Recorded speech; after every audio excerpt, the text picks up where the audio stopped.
Teknologjia po hyn gjithnjë më shumë në arsimin shqiptar, duke ndryshuar mënyrën se si mësojnë fëmijët. Në shkollën 9-vjeçare Gjergj Kastrioti në Lezhë, një nga modelet më të avancuara të mësimdhënies digjitale, Smart Lab, po sjell rezultate konkrete në zhvillimin e aftësive të nxënësve. Ky laborator i ri u vizitua nga zëvendës ministri e arsimit, Oriana Osmani, dhe përfaqësues të Bankës Botërore, të cilët kanë mbështetur këtë laborator. Ata ndërqën nga afër një orë mësimi ku nxënësit e vegjël përdorin teknologjinë për të mësuar programim, logjik dhe bashkëpunim në grup.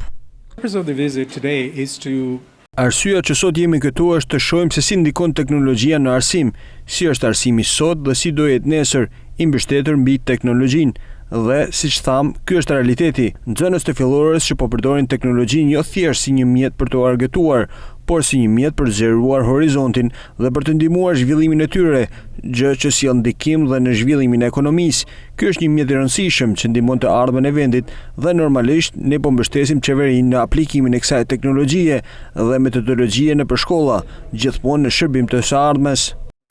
And we'll see, and you've seen it yourselves with your eyes. Në Shqipëri janë rreth 316 Smart Labe dhe do të shkojë deri në fund të vitit 2027 1000 Smart Labe në të gjitha shkollat e Shqipërisë, që patjetër do të sjellin atë që është më e rëndësishmja, cilësi në edukim.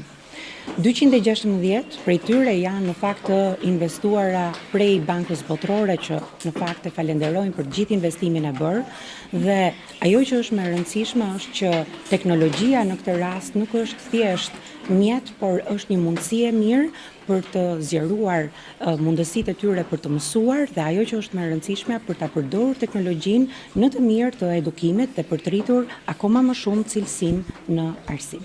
Smart Lab është pjesë e një programi kombëtar që synon të modernizojë arsimin parauniversitar, duke sjellë laborator digjital në qindra shkolla dhe duke trajnuar mësuesit për përdorimin e metodave inovative. Përmes këtij programi synohet që të reduktohet hendeku digjital dhe të përgatitet një brezëri nxënësish të aftë për sfidat e ekonomisë të së ardhmes.